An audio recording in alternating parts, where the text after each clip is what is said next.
Dear learner and guardians, Assalamu alaikum. Welcome to my channel, Online Education School 24.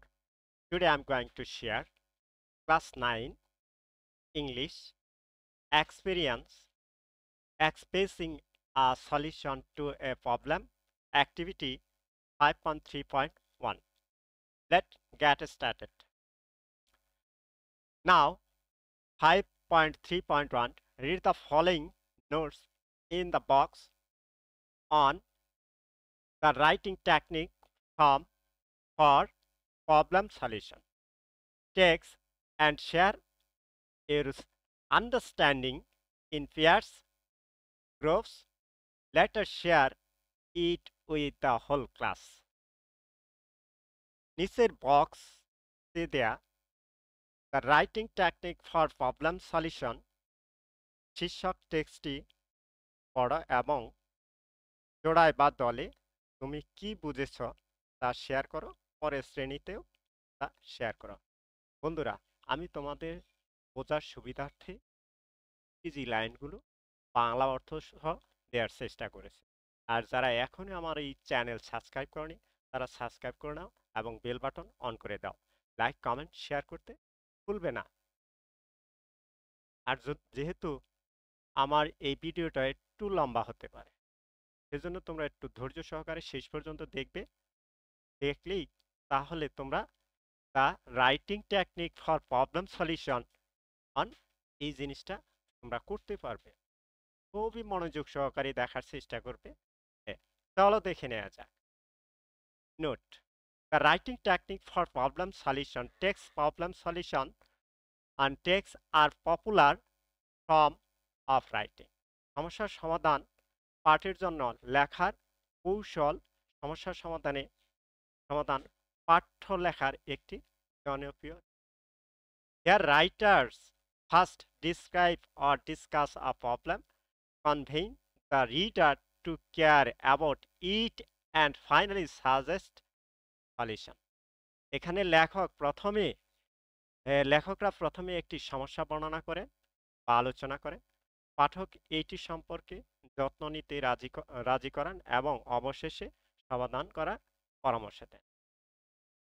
A good problem solution takes suggestion one or more some while explained solutions to solve the problem. একটি ভালো সমস্যার সমাধান পাঠ সমস্যা সমাধানের জন্য এক বা কিছু ভালো ব্যাখ্যা করার সমাধানগুলি প্রস্তাব করে। In this type of writing, the focus is equally on both the problem and the solution. এই ধরনের লেখায় সমস্যা এবং সমাধান উভয় দিকেই সমানভাবে ফোকাস করা হয়। Now, look at the following structure that will help you to write a well-constructed problem solution text. এখন নিম্নলিখিত কাঠামোটি দেখো, যা তোমাদেরকে একটি ভালোভাবে তৈরি বা সমস্যা সমাধানের পাঠ্যে লিখতে সহায়তা করতে। আমরা এই অ্যাক্টিভিটিতে এই যে এতটুকু যে পড়ব, এইটুকু যদি আমরা মনোযোগ সহকারে বুঝতে পারি, নেক্সটে যে আমাদের এইদিকে আছে, আমরা যে এইদিকে যে ইনস্ট্রাকশনগুলো দেখতে পাচ্ছি, সবগুলো আমরা ওখান থেকেই বুঝতে পারবো। অর্থাৎ শেষ পর্যন্ত আমরা ভালোভাবে বুঝতে পারবো যদি আমরা এখন এই যে এতটুকু লেখার এইটুকু আমি এখন তোমাদের একটু বোঝানোর চেষ্টা করব, বলার চেষ্টা করব। এতটুকু খুব মনোযোগ সহকারে শুনবে, শোনার পর দেখবে যে বাকিটুকু তোমরা অটোমেটিক পারতেছ। সেজন্য একটু মনোযোগ সহকারে দেখার এবং শোনার চেষ্টা করবে, ভিডিওটা একটু স্কিপ করবে না। যদি করো তাহলে কিন্তু বুঝতে পারবে না। চলো দেখে নেওয়া যাক। The structure of problem solution text. এই সমস্যার সমাধানে পাঠের গঠন। আমরা যে এখানে যে সমস্যাগুলি সমাধান করব, এই পাঠগুলোর গঠন কেমন হবে সেগুলো এখানে ইনস্ট্রাকশন দেয়া আছে, এই অনুসারেই আমরা এগুলি করব। এই ইনস্ট্রাকশন ভূমিকা, আমরা যদি কোনো কিছু চাই, কোনো প্রবলেম নিয়ে কাজ করতে চাই, কোনো কারণ নিয়ে কাজ করতে চাই, প্রথমে আমাদের একটা ভূমিকা আসে, পরিচয় পর্ব আসে, এটা আমরা করে নেই। ফার্স্ট অফ অল দেখা যাচ্ছে যে এখানে আমাদের ইনস্ট্রাকশন ভূমিকা আছে প্যারাফ্রেজিং দ্য গিভিং প্রবলেম। আমরা যে শব্দান্তর করব, শব্দগুলো চেঞ্জ করব, সমস্যাগুলো ব্যাখ্যা করব, সেটা প্রথমে আমাদের বেছে নিতে হবে। Write one key cause and relate state solution, এটি মূল কারণ সম্পর্কে সমাধান লিখতে হবে। আমরা তাহলে ইন্ট্রোডাকশনের মতো আমরা শব্দান্তর এবং মূল কারণ এবং সমাধানগুলোর লেখার চেষ্টা করব। এটা হতে পারে 4-5 লাইন অথবা 20-30-50 ওয়ার্ড, এটা তোমাদের ধারণ ক্ষমতার উপর, তোমরা নিজেরা লিখবে। তাহলে বিষয়ের প্রথমে আমরা ইন্ট্রোডাকশনে প্রথমে আমরা কি করব, প্রদত্ত সমস্যার ব্যাখ্যা করব, সাথে সাথে আমাদের যে কিওয়ার্ড, যে মূল কারণগুলি, সেগুলা সমাধান করব। ও এই 5-7-6-3 লাইন অথবা 20-30 ওয়ার্ডে যে যে যার মতো করে আমরা যে কোনো একটা টপিক্সকে বিষয়কে নিয়ে আমরা এইটুকু করব। অর্থাৎ আমরা এই 2 লাইনে যে paraphrasing giving problem and writing কি এই কজ অ্যান্ড রিলেটিভ সলিউশন, এইটা আমরা প্রথমে লেখা শেষ করব। নেক্সটে আমরা করব বি, মেইন বডি প্যারাগ্রাফ। আমরা যে প্যারাগ্রাফটা লিখব, যে কোনো একটা বিষয় হতে পারে, বিষয়ের প্রেক্ষিতে আমরা যে পড়াটা লিখব, অর্থাৎ পুরোটা আমরা এটা ধরে নিতে পারি, একটা টপিক ধরে নিতে পারি, এসের নাম ধরে নিতে পারি, একটা কম্পোজিশনের নাম ধরে নিতে পারি, যে কোনো একটা কারণ ধরে নিয়ে আমরা সেটার আলোকে লেখার চেষ্টা করব। তো main body focus, main body ফোকাসে আমরা কি লিখব, প্যারাগ্রাফে কি লিখব, ফার্স্ট অনুচ্ছেদে কজ, কারণ, you can write it different cause using different paragraphs. আমরা মেইন বডিতে 1-2-3-4টা প্যারা লিখতে পারি। এর মধ্যে প্যারাগুলোর মধ্যে আমরা প্রত্যেকটা প্যারায় আলাদা আলাদা কারণগুলি লিখব, আলাদা আলাদাভাবে জানার চেষ্টা করব প্রত্যেকটা প্যারা। যদি 2টা প্যারা লিখি তাহলে 2টা কারণ লেখার চেষ্টা করব, 3টা প্যারা লিখলে 3টা কারণ লেখার চেষ্টা করব এই মেইন বডিতে। দেখি তাহলে মেইন বডিতে আমাদের কি কি কারণগুলো বর্ণনা করব। দেখেন, topic sentence state the cause, শিরোনামের বাক্যর কারণগুলি বর্ণনা করব। অর্থাৎ আমরা 3টা প্যারা লিখব, 3টা প্যারার যে শিরোনাম হেডলাইন, আমরা যাকে প্যারা নেম বলি, শিরোনাম বলি, সেটা দেব। একটা প্যারা লিখলে একটা শিরোনাম, 2টা প্যারা লিখলে 2টা শিরোনাম, 3টা প্যারা লিখলে 3টা শিরোনাম দিয়ে শুরু করব। তাহলে আমরা ধরে নিলাম 3টাই লিখলাম, 3টা প্যারা লিখব, 3টা নাম দিয়ে 3টা প্যারা লিখব। নেক্সটে কি করব, explain the cause of the problem.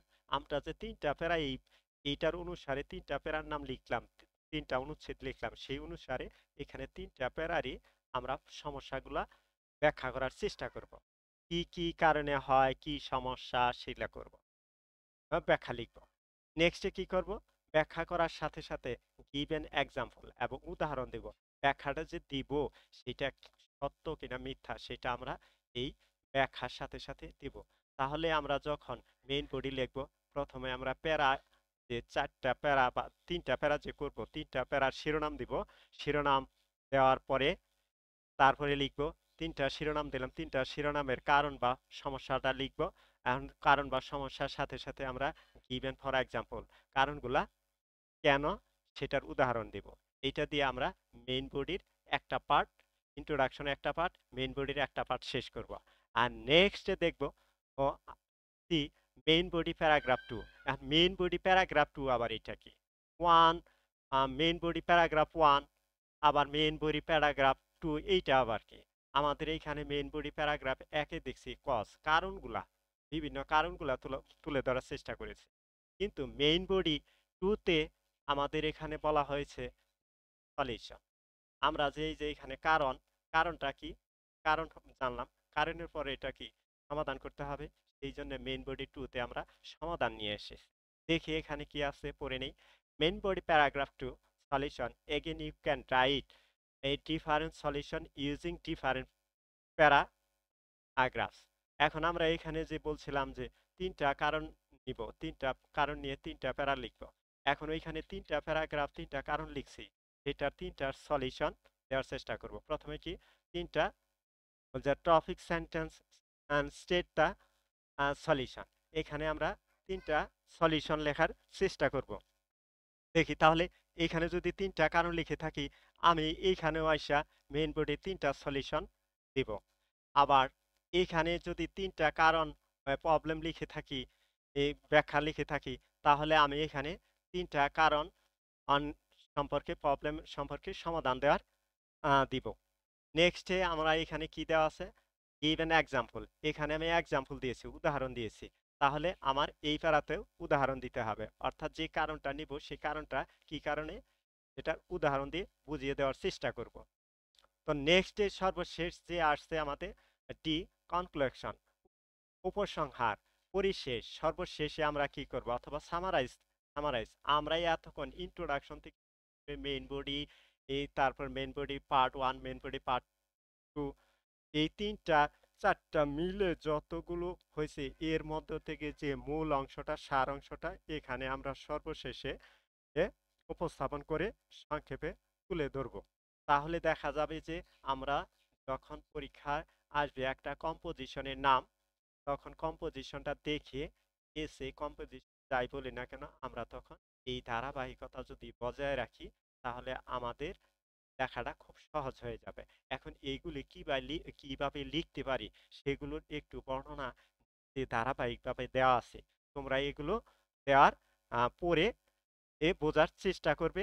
আমি যদি এগুলো সবগুলি পড়ে পড়ে দিতে চাই, তাহলে দেখা যাবে যে আমার ভিডিওটা অনেক লম্বা হয়ে যাবে, তোমরা ধৈর্য হারিয়ে ফেলবে। সেই জন্য আমি একটু তোমাদের রিকোয়েস্ট করব, তোমরা এগুলি বাংলা অনুবাদ দেওয়া আছে, এ তোমরা বাংলা অনুবাদ পড়ে পড়ে তোমরা কারণগুলো ধারাবাহিকভাবে লিখবে। তার মধ্যে আমি তোমাদের জাস্ট শিরোনামগুলি বলে দিচ্ছি। যদি আমরা ওই ধারাবাহিকতা বজায় রেখে লিখতে চাই, প্রথমে আমরা কোশ্চেন অ্যানালাইসিস করব, দেখব কি আসে। তারপরে আমরা দেখব জেনারেল আইডিয়া, ধারণা তৈরি করব। তার মানে ওই যে সমস্যাটা নিয়ে আলোচনা করব সেটা জেনারেল আইডিয়া, ধারণা করব, ধারণা নিব, প্রশ্নটি বিশ্লেষণ করব, বিশ্লেষণ করার পর আমরা কি করব, আইডেন্টিফাই ভোকাবুলারি, আমরা সেগুলোর মধ্যে থেকে কিছু ভোকাবুলারি দেখব, কোন ভোকাবুলারিগুলো দিয়ে ওই রচনাটা, ওই কম্পোজিশনটা, ওই এসেটা আমরা লিখতে পারি সেই ভোকাবুলারি নিব, আইডিয়া করব। তারপর আমরা মোটামুটি বর্ণনা করা, ভূমিকা বর্ণনা করা শুরু করবে। এইখানে আমি এই যে প্যারাগ্রাফের কথা আমি বলছিলাম, যে সেন্টেন্সগুলো নিজেরা তৈরি করবে, এখানে নিজেরা তোমাদের মতো তৈরি করতে পারবে ভূমিকা। এইভাবে ধারাবাহিকভাবে এই যে এখানে তোমাদের কারণের কথা বলছিলাম, প্যারাগ্রাফ মেইন বডি 1-এ এই কারণগুলো কি এইটা তোমার এখানে বর্ণনা করা হয়েছে, তোমরা এগুলো পড়ে নিবে ধারাবাহিকভাবে। আর এই যে এখানে তোমাদের এক্সাম্পলের সাপোর্টগুলো দেওয়া হয়েছে ফাইনালি।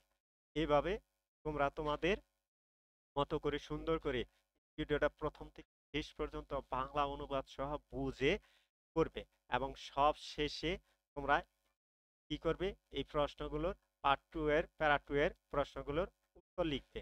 লেখার পরে দেখো তোমাদের এখানে কি বলছে, শেষে তোমরা দেখো কনক্লুশন টানার পর অ্যাট লিস্ট তোমাদের সর্বশেষে এই ক্লাসে যা শিখতে পারবে তা হলো এই পর্যন্ত, এইটুকু। যে কি শিখবে দেখো এখানে আমি বাংলাটুকু করে দিচ্ছি, তোমরা বাংলা অনুবাদ সহ পড়ে নেওয়া। আপনি একটি বাক্যাংশ দিয়ে শুরু করতে পারবেন, যেমন উপসংহার বা উপসংহারে বা নিজের উপায়ে, তারপর এটি মূল বাক্য দিয়ে ধারণাগুলো সংক্ষিপ্ত করবেন। এইটা শেষ পর্যন্ত চলে গেল।